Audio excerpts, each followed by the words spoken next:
कि मैं सुबह 9 बजे से रात के 9 बजे तक पापा के साथ काम पे लगा रहता हूँ, बिज़नेस करता रहता हूँ। रात 9 बजे के बाद जब घर पे आता हूँ, खाना-वाना खा कर के सो जाता हूँ, थक जाता हूँ, तो मैं आत्मा के लिए समय कब निकालूँ?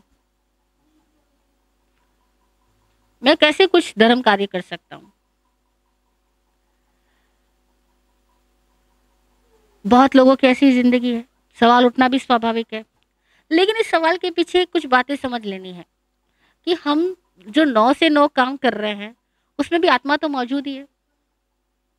आत्मा अलग से थोड़ी है। और हम जो कुछ भी कर रहे हैं, वो अपने आप के साथ भी तो कर ही रहे हैं। जो हम बाहर कर रहे हैं, उन क्षणों में भी हम भीतर भी कुछ ना कुछ तो कर ही रहे होते हैं ना। जैसे बाहर आप रोटी बेल रही हो, लेकिन दिमाग में भी तो कुछ विचारों को पेल रही हो।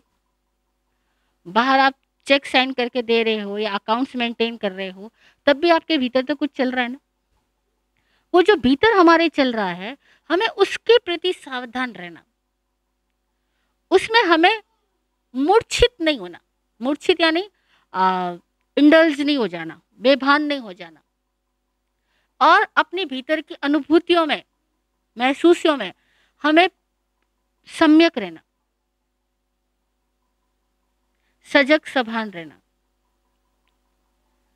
हम भीतर की महसूसी में नाराज़ रह सकते हैं, क्रोध में रह सकते हैं, मोह में रह सकते हैं, राग की कल्पनाओं में रह सकते हैं, द्वेष की भावनाओं में रह सकते हैं, शिकायती बन करके रह सकते हैं, आलसी बन करके रह सकते हैं। जैसे कई लोग होते हैं, लिख तो रहे होते हैं, लेकिन बड़े आलस के साथ में। वो सोचते हैं ना लिखना पड़े, तो राइटिंग खराब करके लिख रहे होते हैं। कई लोग होते हैं, बात तो कर रहे हैं सामने वाले से, लेकिन मन ही मन बोल रहे होते हैं, ये आदमी कब जाए, कब पिन छूटे, दूसरे काम पे लगूँ। तो बात भी कर रहे हैं, ग्राहकों को अटेंड भी कर रहे हैं या घर के लोगों को, मेहमानों को टाइम भी दे रहे हैं, लेकिन मन ही मन कुछ और चल रहा है। तो आत्मा को समय देने की जहाँ तक बात है, तो समझो कि आत्मा खुद समय है, वो हमारे भीतर सतत है। हम उसके उस समय में यानी अपने आप के साथ क्या महसूस करते हुए जी रहे हैं, वो हम आत्मा को ही तो दे रहे हैं। जो बाहर कर्म कर रहे हैं, वो बाहर फल देगा और जो भीतर महसूस कर रहे हैं, वो भीतर की उपलब्धियाँ देगा। वो नए भविष्य की रचना कर रहा है। तो चाहे आप 9 से 9 जॉब करो या बिज़नेस करो, लेकिन अंदर के आपके भीतर की अवस्था ऐसी हो कि आप सम्यक रहो, सजग रहो, सप्रेम रहो, आभारी रहो, सकारात्मक रहो, आनंदमय रहो, तनाव मुक्त रहो। जब तनाव मुक्त रहते हो, तो आप आत्मा के साथ ही रहो, आत्मवान हो, क्योंकि आत्मा अलग हो, हम अलग हो ऐसा नहीं है। ऐसा नहीं है हम आत्मा को क्या समय देंगे, कहने की बात है, लैंग्वेज में फ़र्क है, हमें ऐसा लगता है कि हम आत्मा को समय नहीं दे पा रहे हैं। हमें अलग से कुछ करने की आवश्यकता नहीं है, हम हर वक़्त जो कर रहे हैं वो पूरे ध्यान के साथ करें और निर्लिप्त भाव से करें। निर्लिप्त भाव का मतलब है कि उसमें स्ट्रेस ना लेवे, उसे डिटैच्ड होकर के भी उस काम को बड़े प्रेम से संपादित करें। और हो सकता है ऐसा कि हम काम करें और ईगो पैदा ना होवे। लेकिन जो आदमी काम करता है फिर उसके अंदर ईगो पैदा होता है, वो आदमी निश्चित तौर से टेंशन में जाएगा, वो कंप्लेन में जाएगा, क्योंकि उसका ईगो बना है ना, तो उसको अपने कामों का जब रिवॉर्ड नहीं मिलेगा, तो उस आदमी को गुस्सा आएगा, क्योंकि ईगो बना है।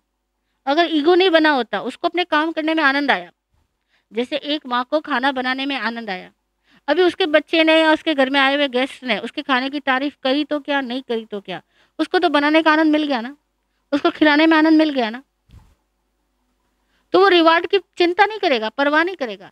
रिवॉर्ड अगर मिलता भी है तो सामने वाले के लिए फिर और ज़्यादा थैंकफुल होगा, उसको टेंशन नहीं होगी। लेकिन सामने वाले ने रिवॉर्ड नहीं दिया या कंप्लेन भी करी, तो भी उसको थैंक यू देगा, क्योंकि उसको काम में आनंद आया। उसको समझ आया कि मैं अपने आप को प्रामाणिक होके जिऊँ, मुझे दूसरों से प्रमाण पत्र की क्या उम्मीद है, क्या आवश्यकता है। ऐसा कोई व्यक्ति जीता हो, तो उसको ऐसा थोड़ी है कि अलग से कुछ आत्मा के लिए समय की बात होगी। और फिर रही बात कि आप थक गए, सो गए, कोई बात नहीं। जब सोने जा रहे हो, तब चेहरे मुस्कुराहट से भरा हो, सबके प्रति थैंकफुल हो, दिमाग में कोई स्ट्रेस ना हो, सबको प्रणाम करो, सबको क्षमा करो, खुद को, सबको। जब नींद से जाग रहे हो, चेहरे पे मुस्कुराहट हो, आनंद हो, हृदय में सबके प्रति आभार हो, प्रेम हो, धन्यवाद हो। और वो हो सकता है महसूसी में धर्म है, करने में नहीं। हमारी अनुभव में, हमारी अनुभूति में धर्म है। और धर्म है तो आनंद है, ज्ञान है, प्रेम है, क्षमा है। और अगर धर्म नहीं है तो तनाव है, कर्ता भाव है, अहंकार है, और अहंकार के परिणाम स्वरूप शिकायत, क्रोध, सब कुछ है। तो धर्म को अलग से नहीं करना, आत्मा को अलग से करने की जरूरत नहीं है। आप जो कर रहे हो उसी में आनंदमय हो कि नहीं हो, उसी में अमूर्छित हो कि नहीं हो।